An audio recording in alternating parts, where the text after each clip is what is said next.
El día 6 de diciembre es el aniversario del referéndum constitucional que en 1978 aprobó por mayoría de votos, dicen, la Constitución española vigente. Todos los años aprovecho esta ocasión para manifestar mi rechazo frontal a este régimen de tiranía, a este sistema de dictadura política, constitucional, partidocrática y parlamentarista, manifestando que mi objetivo es un sistema de democracia directa y gobierno por asambleas. Así pues, este año lo haré también insistiendo en las ideas básicas mías y del Movimiento por la Revolución Integral y de cualquier persona con dos dedos de frente que quiera vivir en un sistema de libertad política. La Constitución española actual es una Constitución liberal, proviene directamente de la aprobada en las Cortes de Cádiz en 1812 y es similar a todas las que hay por los diversos países europeos y americanos. Todas ellas son una dictadura militar encubierta, un poder del ejército, de los cuerpos policiales, del aparato judicial, etc. Además de un modo de establecer y de mantener y de desarrollar cada vez más el sistema capitalista, tanto en su versión de capitalismo productivo como en su versión de capitalismo improductivo y parasitario, que es pues la práctica totalidad del sistema financiero y bancario.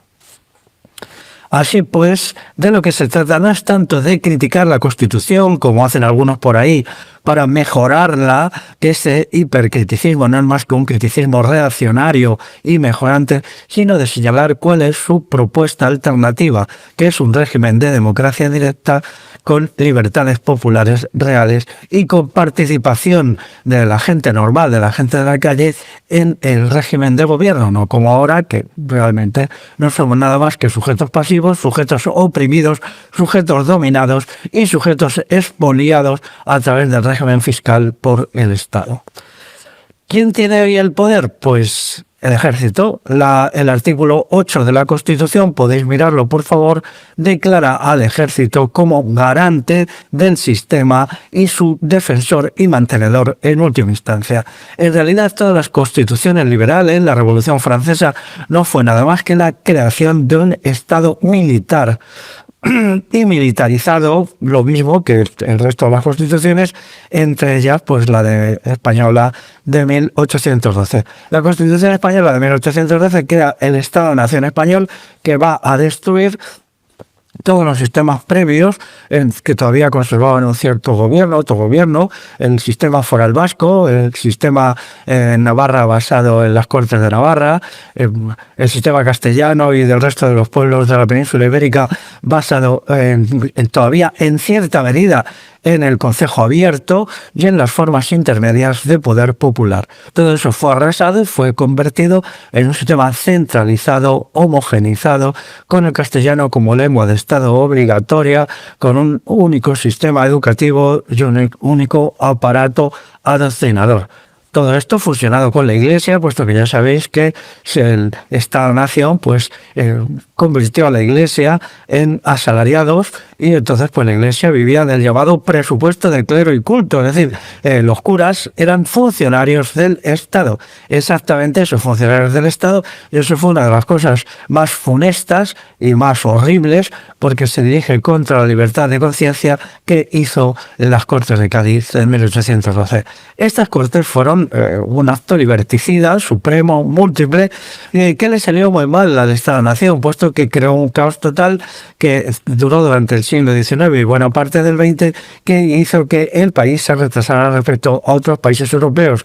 En el afán de crear un poder de dictadura y tiranía total, pues le salió el tiro por la culata, la gente se les fue sublevando aquí, allá y acullá, y el siglo XIX pues es una sucesión de guerras permanentes que se podía quizá haber evitado con otros sistemas menos totalitarios, menos dominadores, menos militaristas, pero bueno, aquí pues ya se sabe, ¿no? El régimen liberal y los defensores del Estado-Nación, los patriotas, estos patriotas de mentirijillas, de pega, que no defienden la lengua española, la lengua castellana, por supuesto, menos aún el resto de las lenguas de la península ibérica, pues lo que crearon fue un caos, una matanza y una carnicería, y bueno, hemos llegado hasta aquí. El sistema de tiranía actual tiene como piedra angular al ejército. Lo dice la Constitución así de descarada y así de sinvergüenza. Y luego tenemos los ministerios, que hoy son 15 o 17, cada vez crecen más, con el crecimiento de la voluntad de poder absoluta, totalitaria del Estado, pues crecen los ministerios y crecen dentro de ellos los cuerpos de altos funcionarios. Los cuerpos de altos funcionarios, que hay muchos, pues son los que detentan el poder real, lo que se hace en el día a día en las cuestiones fundamentales, los que dicen al gobierno lo que tiene que decir a la plebe, porque el gobierno solo es una caja de resonancias con unos poderes reales mínimos. Por lo tanto, elijas a quien elijas y votes a quien votes en las elecciones, pues aquí solo hay un único poder, que es el del Estado. Y entonces los ministerios son los centros claves del poder, y dentro de ellos los cuerpos de altos funcionarios. Por eso, aprovecho para decirlo, hay que diferenciar entre los altos funcionarios del Estado y los simplemente funcionarios, que son solo asalariados del Estado, que no toman decisiones, que no tienen ningún papel de mando ni de gobierno, y que son asalariados del Estado como otros son asalariados del gran capitalismo, de la gran empresa. Contra ellos no va nada, al contrario, pues yo espero que les vaya bien y que consigan resistir a sus patronos, a sus explotadores, a sus amos, que son sus jefes, exactamente sus jefes.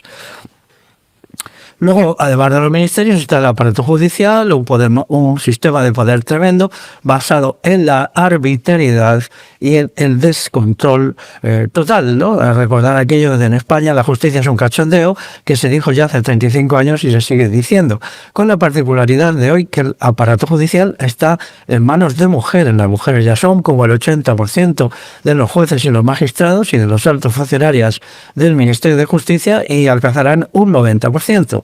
Lo cual pues lo dejo ahí apuntado, porque es muy importante respecto a la feminización del Estado totalitario que padecemos. Luego está el sistema fiscal, que voy a decir de él, pues es una cosa depredadora, tremenda, horripilante, que ya se apropia pues entre el 55% y el 60% de los ingresos brutos de los asalariados de nuestro país. Existe también el poder académico, universitario y adoctrinador, que no tiene como objetivo la verdad, ni el conocimiento, ni la sabiduría, sino simplemente la manipulación, el adoctrinamiento, el amaestramiento, el conseguir personas que se crean las pseudo verdades y verdaderas mentiras que el poder necesita para continuar. En relación con él están los poderes mediáticos, que aunque muchos de ellos son de la empresa privada, pero en realidad están tan subvencionados, tan dirigidos, tan legislados por el Estado, que son los aparatos de distribución del ideario estatista totalitario entre la población. Luego tenemos los partidos políticos. Los partidos políticos dependen del Ministerio de Hacienda, es quien les paga. Ya sabes que hay un sistema de pago bastante elaborado, una cierta cantidad por votos, una cierta cantidad por parlamentarios en Madrid, por parlamentarios en Bruselas también les paga, etc. Los partidos políticos básicamente son un negocio, y los que quieren crear un partido político nuevo, sea el que sea, pues lo que quieren es hacerse ricos. De hecho es así. Entonces, además, los partidos políticos pues parten a la opinión pública de partidos, dividen, enfrentan, y al mismo tiempo pues llevan a la gente, a la masa popular, las consignas y las directrices que les da las diversas instancias del Estado. Daros cuenta que cuando salen ellos se limitan a leer papeles. Todos los jefazos del gobierno leen papeles en las cosas importantes, los papeles que les dan, los papeles que les mandan, porque ellos o no tienen ningún poder real o no tienen mínimo, o el poder del gobierno, los diversos gobiernos, es simplemente delegado. Esto es estructuralmente el Estado liberal. Aquí y en todas partes, en ningún lugar, el gobierno tiene prácticamente ningún poder efectivo. El poder está en otras instancias, en las ya citadas. Luego además pues está la gran patronal capitalista, que no solamente tiene un enorme poder económico, y quien dice económico dice también adoctrinador, dice también mediático y dice directamente político, sino que además hay una interconexión permanente entre el poder capitalista y el poder estatal. Ya sabéis que gente que durante un tiempo pues forma parte de los cuerpos de altos funcionarios, pues pide una excedencia y se pasa a la empresa privada y es allí pues consejero delegado, etcétera, o gestor de una gran empresa, o alto capitoste de un banco y viceversa. Así pues, lo que tenemos es un sistema de poder unificado, Estado-capitalismo, gran capitalismo, que forma una unidad de poder y que es quien nos gobierna. Esta unidad de poder pues es una mafia, se maneja como una mafia y actúa como una mafia. Tenemos todos los poderes estatales son poderes mafiosos llevados a sus últimas consecuencias, aunque luego quieran dotarse de legitimidad a partir de análisis de su situación, de lo que ha sido la historia, etcétera, etcétera. Bueno, la historia del Estado español no puede ser más sucia. En el siglo XIX arrasó, mató, destruyó a millones de personas en las diversas guerras, conflictos y violencias que hubo, y en el siglo XX pues está la guerra civil igual, luego vino la represión franquista terrible y ahora vivimos en el Estado policial liberal que ordena la Constitución de 1978. Dentro del capitalismo pues está también la gran banca, el capitalismo financiero, todos estos entes especulativos. En la medida que el gran capitalismo ha alcanzado un alto grado de senilidad y descomposición, ya difícilmente es productivo, entonces se dedica a la especulación. Tenemos un capitalismo especulativo, un capitalismo de las finanzas, mientras que el capitalismo productivo ocupa cada vez más un lugar secundario y subordinado.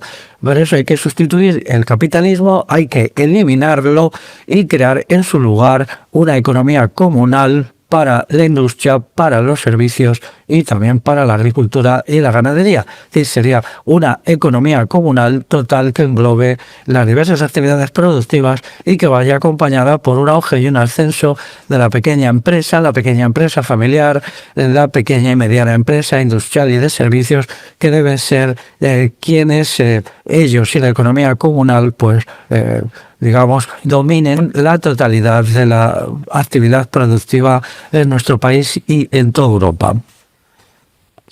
El régimen estructuralmente ni es una democracia ni nunca podrá serlo, pero además advierto a quienes todavía sueñan, juguetean, mienten, engañan con la idea de que esto puede ser reformado, que esto puede ser modificado. No es verdad. El sistema actual es un sistema cerrado, fosilizado, petrificado, que no admite ni la más mínima reforma.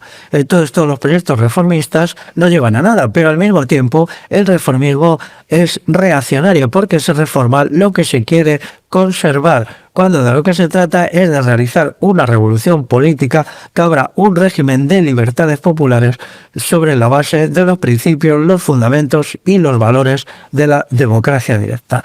En eso estamos, en eso estoy, y eso es a lo que vamos, en la medida que el sistema, pues, como ya digo, se ha hecho fósil, se ha hecho cerrado, se ha congelado. La única forma por el cual se pueden lograr reformas es por la acción en la calle. La acción en la calle, como es un eco, por lejano que sea de la revolución, pues asusta a los poderes constituidos, a las mafias del poder, pero tiene que ser muy enérgica, muy firme, muy sistemática.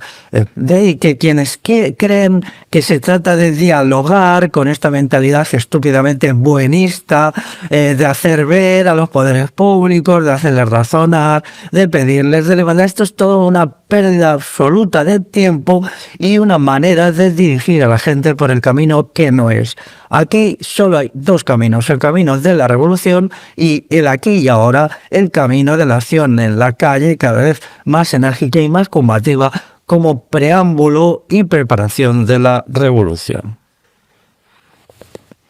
Por tanto, este hipercriticismo politicista tan de moda, vamos a hacer esto, vamos a hacer lo otro, vamos a hacerlo de más allá, porque cambiando esto, porque cambiando, surge de personas que, uno, quieren engañar a la gente de la calle. Dos, no tienen ni idea, no saben nada de cómo es estructuralmente, cómo es legalmente, cómo es en sus orígenes y en su naturaleza intrínseca el sistema de poder actual. Y entonces charlatanean, parlotean, dicen cosas, entretienen al personal, confunden y embarullan. Eso lo está haciendo ahora sobre todo la extrema derecha con sus proyectos de modificación de no se sabe qué, porque luego en realidad todo es extremadamente vago y confuso, demagógico, charlatanesco, pero a ver, tenemos que empezar a la extrema derecha con su, pues toda su patulea de conspiracionistas, neonazis, neofalangistas y tal.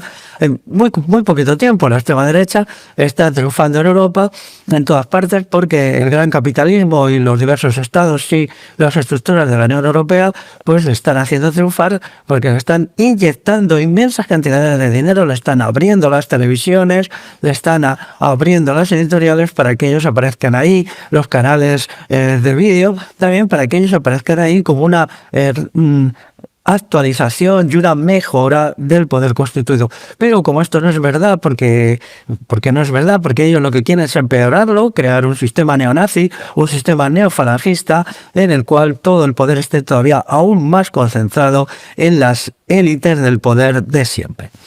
Además de los poderes, digamos, del Estado-Nación español, pues tenemos el poder de la Unión Europea, que es un estado de estados dirigido por Alemania y basado en la OTAN. La OTAN es el fundamento del poder de la Unión Europea, pues es la OTAN. Ahora al mismo tiempo se está organizando el ejército europeo Eurocuerpo para la futura y al parecer inmediata guerra con Rusia. Y luego están los organismos internacionales que tienen un poder delegado de los estados, como puede ser la ONU, la Organización Mundial de la Salud, la FAO dedicado a la agricultura, etcétera, etcétera. Un poder bastante limitado, vamos, lo que ellos digan o no digan en muchos asuntos, pues es solo recomendaciones y los estados, los estados-nación lo guían o no lo guían. Bueno, hasta aquí tenemos una descripción del sistema de poder político actual. A mí ahora lo que me interesa es la propuesta sustitutiva, que es el sistema de democracia directa.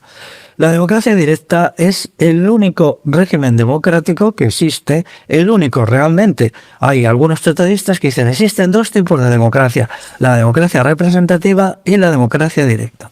Pero la democracia representativa o partitocrática, que es la que tenemos, no es democracia, y su propio nombre lo dice, porque no gobiernan, no organizan la sociedad en el aspecto de la política, el pueblo, sino los representantes del pueblo. De ahí sistema representativo, es decir, una casta perversa e hipercorrupta de políticos, profesionales y altos funcionarios que se llenan los bolsillos a mansalva. Sin embargo, la democracia directa es donde la gente directamente es la que cumple todas las funciones políticas del gobierno. Por tanto, no hay más democracia que la democracia directa, y la democracia directa es la única democracia real. Todo lo demás es dictadura, es tiranía, es opresión. Y esa cuestión tenemos que entenderla porque se aproximan las condiciones de una crisis revolucionaria en la cual podremos realizar una revolución política que instaure el sistema de democracia directa previo derrocamiento del régimen constitucional actual, que pasaría a ser solo una antiguaya y un mal recuerdo, una pesadilla del pasado. Entonces esta cuestión pues tenemos que tenerla muy en cuenta y saber que nos vamos en esa dirección. El sistema de gobierno por democracia directa es gobierno por asambleas, es sin Estado. Las asambleas, si son soberanas, si son omnisoberanas, es decir, toda la soberanía pertenece a ellas, entonces no puede haber otra instancia soberana. Por lo tanto, los aparatos de poder propios del Estado tienen que ser eliminados, disueltos y destruidos. Todos ellos, todos los que he ido citando antes, tendrían que desaparecer. Y la revolución va contra ellos. Se propone destruirlos para dejar una sola instancia de poder. El pueblo organizado de una manera asamblearia, que es el régimen de democracia directa. Entonces tenemos sin Estado, sin militares, sin policías, sin altos funcionarios, sin aparato fiscal, sin catedráticos adoctrinadores, sin poderes mediáticos manipuladores que impiden la libertad de conciencia y la formación de la opinión de una manera libre en cada persona. La democracia directa es un sistema complejo. Tenéis que estudiarlo. Aquí tengo mi libro que se ocupa de ello, que se llama este de aquí, vamos a ver, os lo muestro, que se llama Derecho Constitucional y Democracia Directa, un libro chiquitito y asequible económicamente, puesto que solo vale 10 euros. Entonces, que la democracia directa es compleja. No podemos pensar que la vamos a entender a la primera porque choca con todo lo que nos han enseñado, toda la demagogia y todas las mentiras. En primer lugar, se basa en el individuo soberano y autoconstruido. Es decir, el sujeto agente de la democracia directa es el individuo soberano. No como ahora que se nos dice que el sujeto agente del sistema de dictadura son las instituciones. No. Nosotros no creemos en las instituciones como elemento decisivo, sino en el individuo, y de él se derivan todas las instituciones y todos los aparatos propios de la democracia directa. Aquí hay una diferencia esencial, porque quien dice las instituciones dice las mafias estatales, que son las que están en las instituciones, es decir, estas minorías todopoderosas vinculadas al gran capitalismo e interconexionadas con él, las que ejercen el poder real. Pero pasando ya a las instituciones derivadas del individuo soberano, que es el centro del poder y para el cual se establece el sistema de democracia directa, tenemos en primer lugar las asambleas en los diversos niveles organizadas de abajo a arriba. Es decir, las asambleas son en primer lugar en los barrios, en los pueblos, luego en el municipio, luego en la comarca, luego en el territorio y luego en toda Europa. En toda Europa sí, porque la revolución política de la democracia directa que hay que realizar tiene que ser en el ámbito de Europa, porque Europa es una unidad cultural y esa unidad cultural es la que da apoyo en su parte positiva, en la parte positiva de esta cultura, apoyo ideológico, la que proporciona los fundamentos, principios y valores del régimen de democracia directa.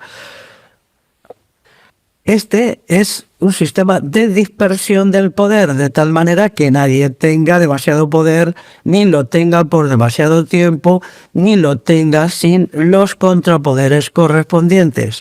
Es decir, el poder se dispersa porque aunque el poder es necesario, es una realidad peligrosa, es una realidad que nos puede explotar en la cara y convertirse en una tiranía. El régimen de democracia directa vive alerta, vive de en pie para evitar de una manera vigilante que surjan sistemas de tiranía. Por lo tanto, no es una utopía feliz ni es un paraíso, al contrario, es una vigilancia, es un control, es una lucha, es un permanente defensa de las libertades, porque por su propia naturaleza es inestable y de la democracia directa puede surgir una democracia representativa que es su negación e incluso un fascismo, y eso sucederá siempre mientras exista la humanidad, porque la libertad, las libertades tienen una ambigüedad inherente. Así pues, lo que llamamos es a la vigilancia, al combate y al esfuerzo permanente, lo cual es muy bueno porque solo en estas condiciones puede crearse un individuo de calidad, un individuo con nivel, con grandeza, con soberanía y con dignidad. El sistema de democracia directa es un poder que va de abajo arriba, mientras que ahora el poder va de arriba abajo. En todas las tiranías, sean liberales, sean fascistas, sean islamistas, sean lo que sea, en todos los sistemas de tiranías, el poder opera de arriba abajo. Hay un poder arriba respaldado en la fuerza, en el aparato militar, y luego se van estableciendo los diversos niveles. Eso en el sistema actual se hace por medio de unas elecciones que no son libres, que son siempre falseadas porque no existe libertad de expresión ni libertad de conciencia. No existe en absoluto. Entonces estas elecciones son no libres y no tienen ningún significado más allá del de conocer cuál es el estado de conciencia de la opinión pública en un determinado momento, lo cual tiene solo una importancia limitada. Los cargos son anuales. En el sistema de democracia directa nadie puede estar en un cargo de responsabilidad más allá de un año. El mandato imperativo opera, por lo tanto, no existe el principio de representación, sino son solo portavoces. Existe el principio de portavocía, es decir, los que están designados para las instancias ulteriores de poder llevan la voz que se les ha, de lo que se les ha ordenado en la asamblea. No pueden tomar decisiones por sí mismos en absoluto, no son representantes. El sistema representativo y el principio de representación es una negación de la soberanía individual y de la soberanía colectiva y un arma del totalitarismo y de la tiranía política. Nosotros lo negamos rotundamente y solo admitimos el principio de portavocía. Los portavoces portan la voz, llevan la voz, la trasladan, la transmiten, en ningún momento pueden tomar decisiones y quedan obligados por el mandato imperativo, un mandato que impera, que impone, y que no cumple ese mandato imperativo será castigado por la legislación del régimen de democracia directa.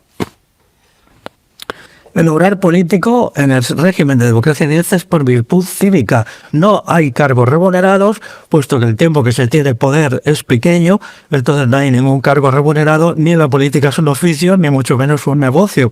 Es decir, de tal manera que cuando se cumplen funciones civiles, funciones de gobierno, funciones políticas, se hace por amor al bien público y luego, pues, cuando ya ha pasado un año y esto uno cesa en su cargo, pues entonces vuelve a su oficio, a sus trabajos, a sus ocupaciones, a sus profesiones, como debe ser.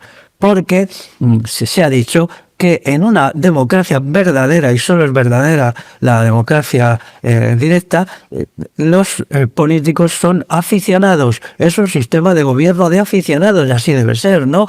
Rechazamos absolutamente los profesionales de la política, los altos funcionarios profesionales, todos estos, igual que rechazamos obviamente el ejército profesional. El principio de la democracia directa es el armamento general del pueblo, que es el único principio democrático. En vez de haber un cuerpo especializado en el ejercicio de la violencia, como es el ejército, pues entonces todo el pueblo es ejército y todo el ejército es pueblo, de tal manera que está el armamento general del pueblo, el pueblo en armas. De esta manera no hay una división entre el ejército y el pueblo no es víctima de las atrocidades, de las demasías, de las agresiones, del terror que el ejército ejerce sobre él. Eso fue la guerra civil. La guerra civil, Franco y sus generales se alzaron contra el pueblo en 1936, es decir, fue el ejército el que agredió al pueblo con las condiciones sabidas, 400.000 muertos y más de 600.000 exiliados y quizá en algún momento 500.000 de personas encarceladas, de las cuales probablemente 80.000, 100.000, no está muy claro, fueron fusiladas a partir del final de la guerra en adelante. De la misma manera, el orden público lo mantiene el pueblo en armas. Es el pueblo en armas, pero un sistema de turno rigurosamente el que cumple las funciones de policía para mantener el orden público. Así pues, esto cumple también otra función que mejora la calidad de la persona al obligarla, entre comillas, por deber cívico, a cumplir funciones de mantenimiento del orden público, de autodefensa popular, porque el pueblo en armas no hace guerras ofensivas, solo guerras defensivas, solo es un sistema de autodefensa por su propia naturaleza, puesto que la gente que tiene el armamento es gente trabajadora, que tiene sus trabajos y tiene el armamento en las cercanías de sus casas, entonces pues no se va por ahí a conquistar a otros países, a agredir a otros países, mientras que los ejércitos profesionales, los ejércitos del Estado, como el que nosotros tenemos, son ejércitos agresores que pueden ir a miles de kilómetros a hacer las guerras, a ejercer la violencia, a efectuar prácticas neocolonialistas e imperialistas. Por su propia naturaleza, el sistema de milicia popular que es el que yo preconizo y el que preconiza el movimiento de la Revolución Integral, es defensivo, puramente defensivo, de la misma manera que había en el pasado en los fueros territoriales, cuando se establecía un tiempo muy limitado, que solían ser 3 días, para el cual las milicias de estos territorios podían operar fuera de su territorio. Entonces decían, podéis estar fuera 3 días, pero luego tenéis que volver a vuestro territorio, puesto que vuestros objetivos no son de agresión, sino de autodefensa. Podemos empujar afuera y alejar al enemigo que nos ha atacado, pero no podemos invadir otros territorios. Y así fue incluso pues en la parte guerrillera popular magnífica de la guerra contra Napoleón, en donde las milicias populares de los diversos territorios se negaban a operar militarmente fuera de su territorio, como debe ser. El régimen jurídico sería el derecho consuetudinario. Por eso en este librito yo puse el título de Derecho Consuetudinario y Democracia Directa y Derecho Consuetudinario. El derecho consuetudinario es el tipo de legislación propia de toda organización popular de autogobierno.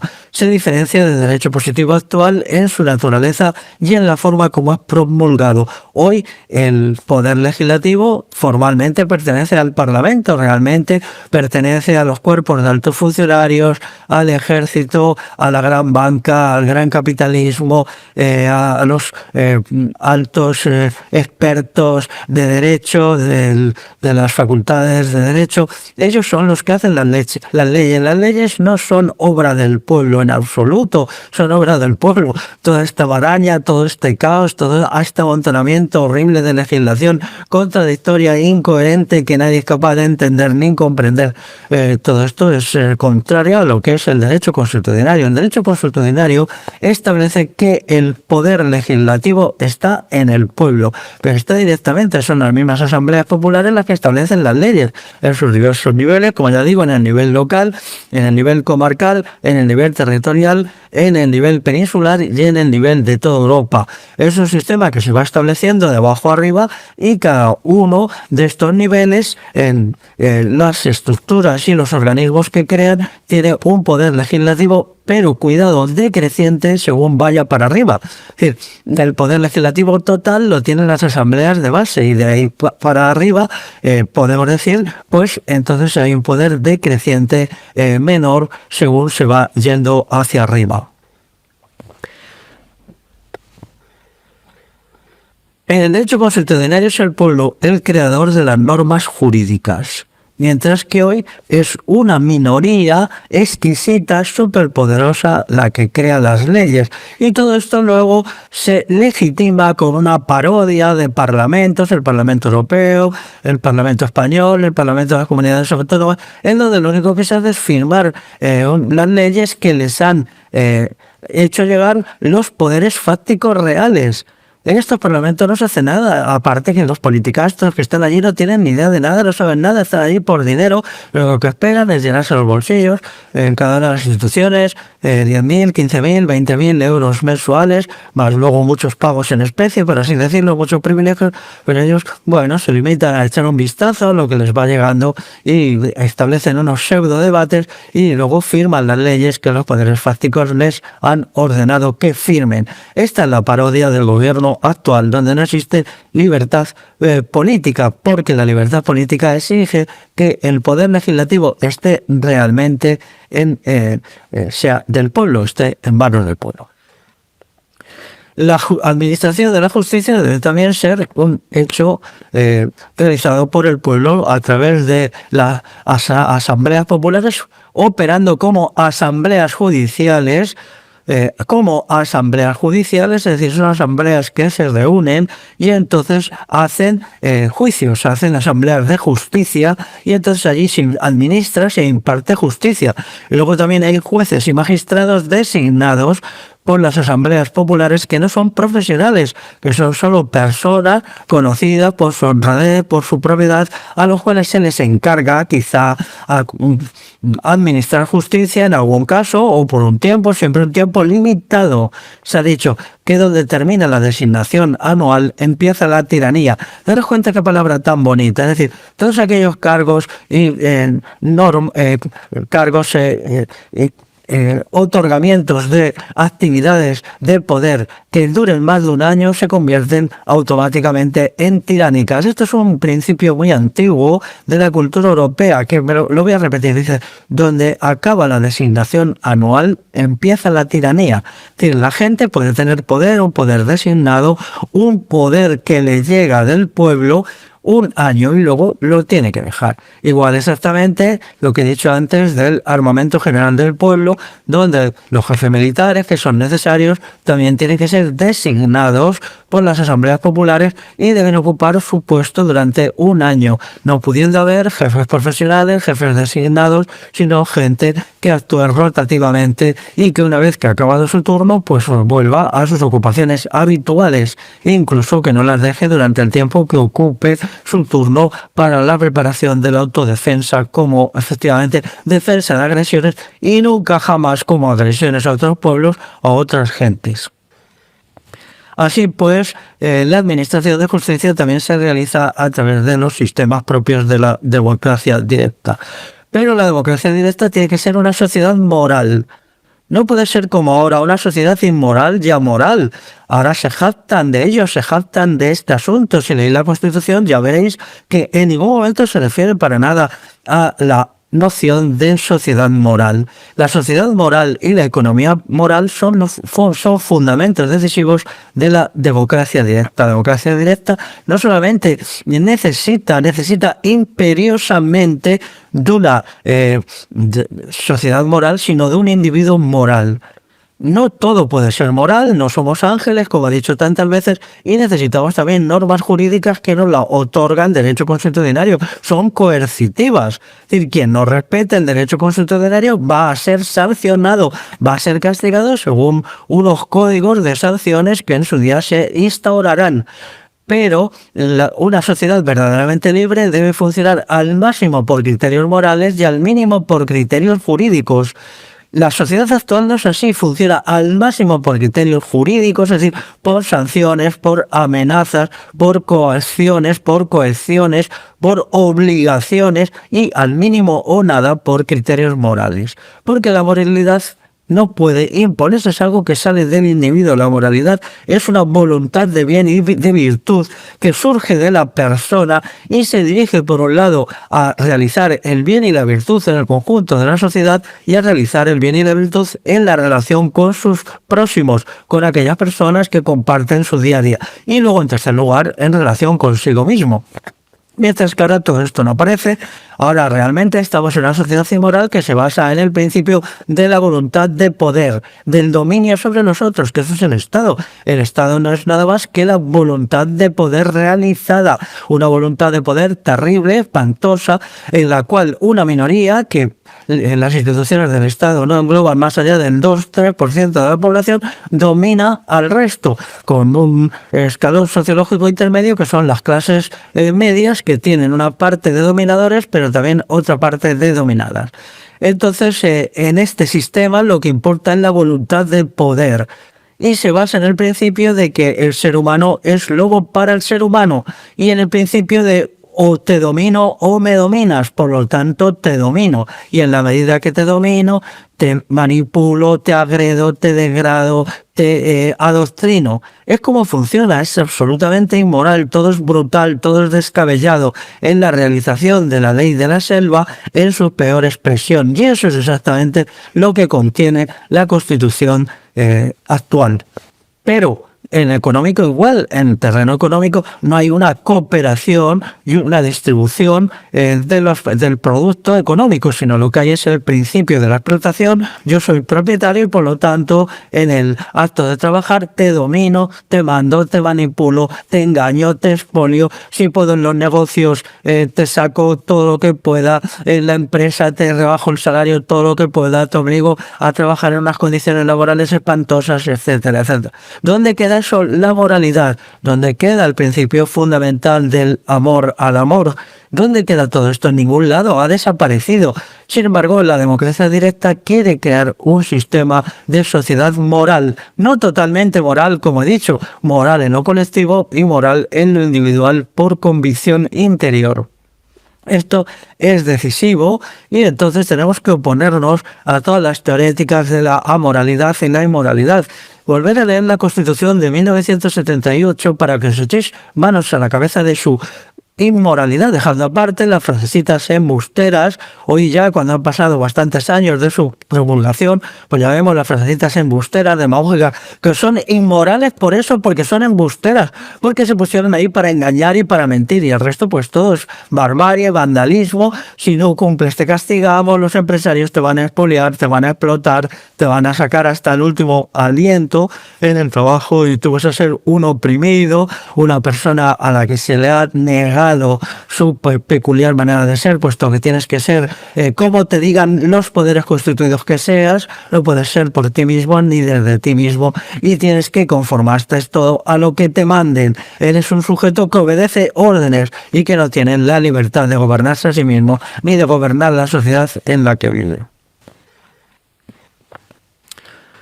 Y finalmente,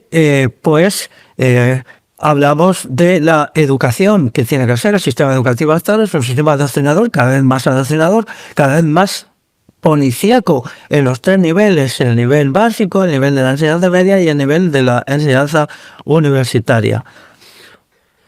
La educación directa es un sistema de aprendizaje en la vida.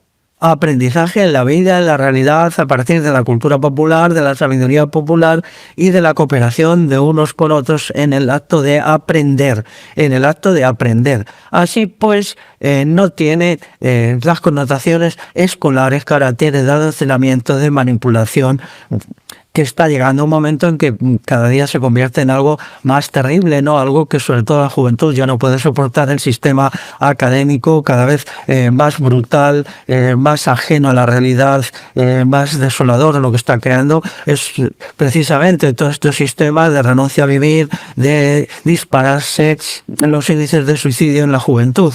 Esto es lo que está creando este sistema educativo supuestamente maravilloso y magnífico, según ellos, ¿no?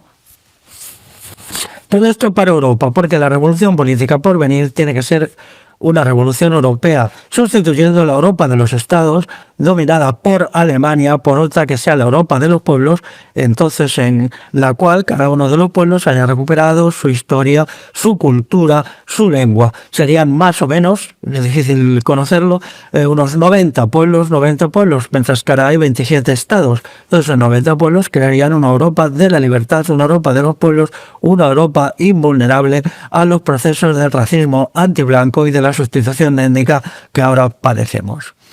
Al mismo tiempo, dentro de la conquista de las libertades, pues hay que eliminar el capitalismo. El capitalismo es liberticida. No puede haber libertad política cuando una parte decisiva de la riqueza está en manos de unos cuantos super multimillonarios, porque esa riqueza económica es también política y les da posibilidades a estos supermillonarios, que esas posibilidades las convierten en realidades de intervenir en la política de muchas maneras a través de sus recursos económicos con mecanismos de corrupción. Por lo tanto, incluso la libertad política estrictamente considerada exige el final de la riqueza concentrada, lo cual no significa que desaparezca toda forma de propiedad privada. Al contrario, la pequeña y mediana propiedad bajo el sistema de democracia directa vivirá su edad dorada.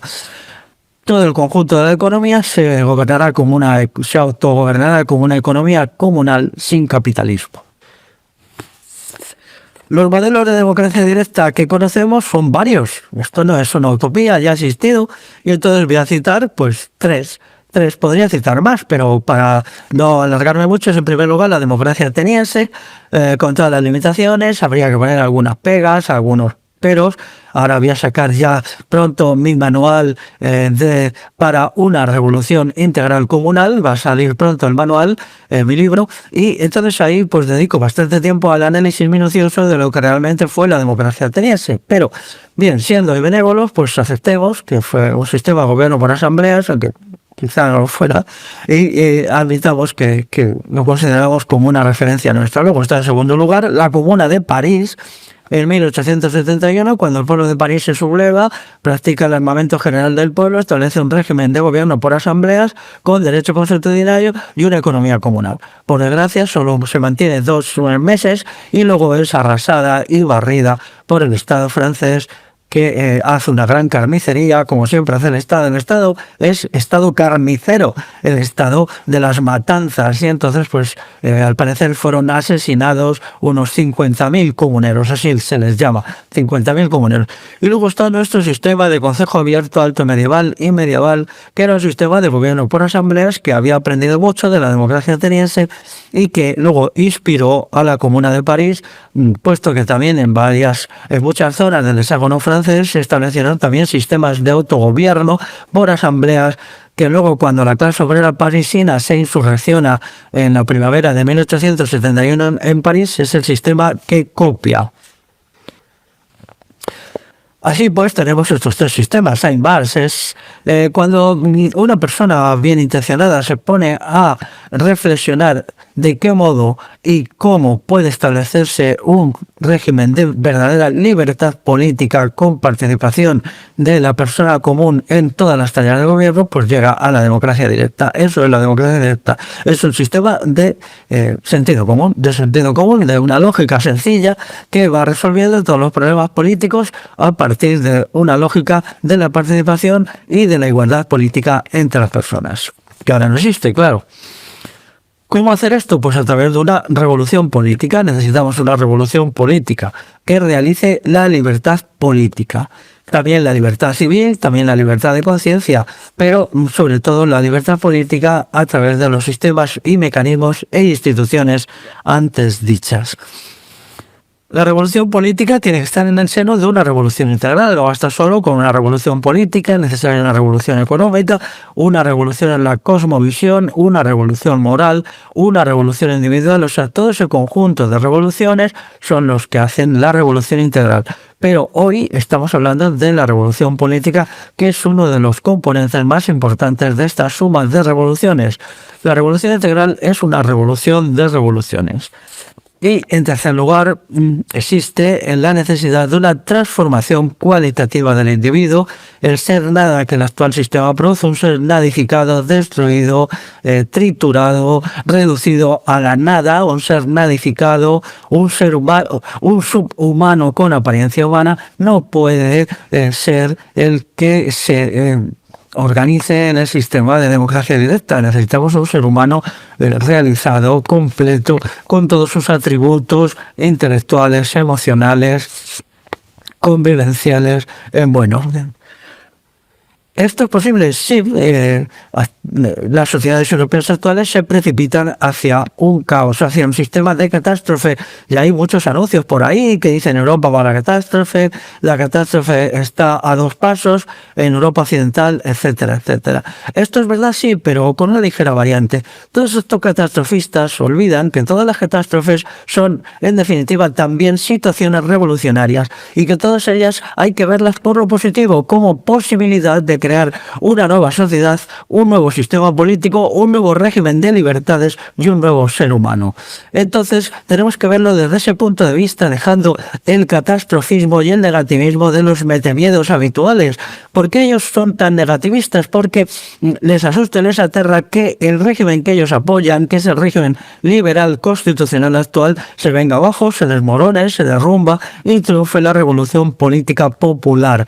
Por eso ellos dan esta imagen horror, ¿qué va a pasar? ¡Qué miedo, qué espanto! Tenemos que mirar el futuro con seriedad. Por un lado, comprender que tiene muchos elementos, digamos, de caos, de crisis, de dolor, de sufrimiento, de tensión, de catástrofe, pero sobre todo verlo en que todo ello son posibilidades para realizar un nuevo orden político y también un nuevo orden social. Y con esta confianza en el futuro, me despido de vosotros y me despido de vosotras. Hasta la próxima.